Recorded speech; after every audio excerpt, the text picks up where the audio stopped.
everyone. I got your email about hand targeting. I thought instead of writing it all out in an email, I would just shoot a quick video for you.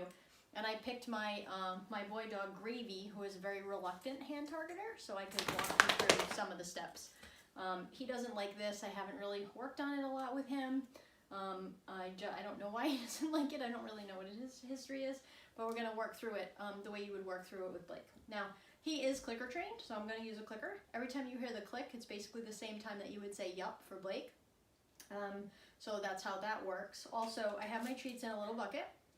I don't actually put treats in my hand. So one of the things you mentioned in your email was that the dog was looking at the treat in your hand. So if you keep your treats in a little bucket or in a little pouch behind your back, that could work too, okay?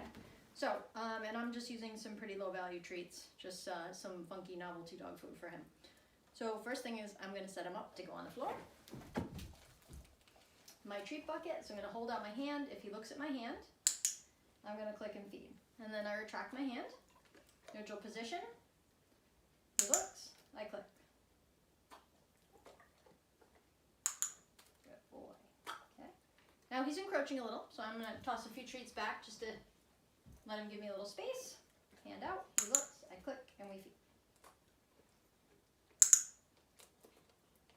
So you'll notice I'm bringing my hand back each time. So I'm starting in a neutral position. Oops, that was a bad, my clicker is a little slippery.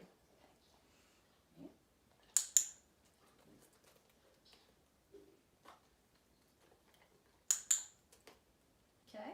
Now once you feel like the dog is reliably looking at your hand when you put it out there, then we can start to wait, like we're gonna pause my click. So when I put my hand out, I'm gonna put it a little closer to him, but same rules apply. Any movement that decreases the distance between his nose and the palm of my hand gets clicked and fed, whether he makes contact or not right now, okay?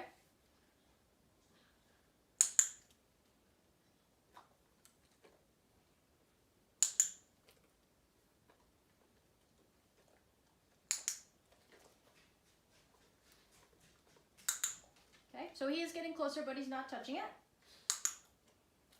Okay, but he is doing it reliably. So my next criteria is I'm not going to click it until I feel him make contact. Good boy.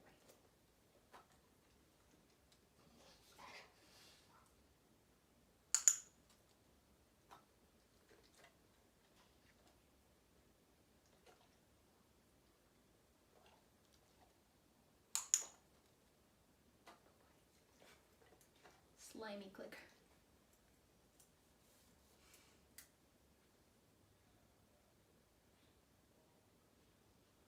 So once we've moved to the touching criteria, then I can't go backwards, right? So if we've established that touching is now where we are, because we went from looking to moving closer to touching, I can't go backwards. So you really have to, you want to make sure that the dog is comfortable where you're training before you up the challenge or the criteria for him, okay?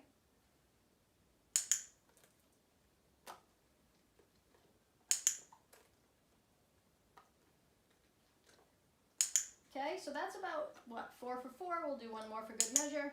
Now that he's reliably doing that 6 times in a row, now I'm going to actually attach the cue to it, okay? You ready? Touch. Good boy. Touch.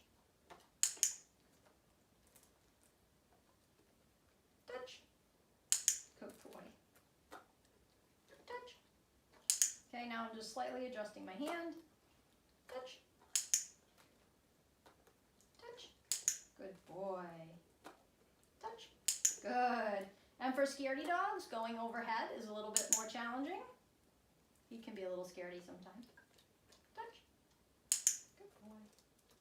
And the reach ups are really hard. Touch. Good boy. Touch.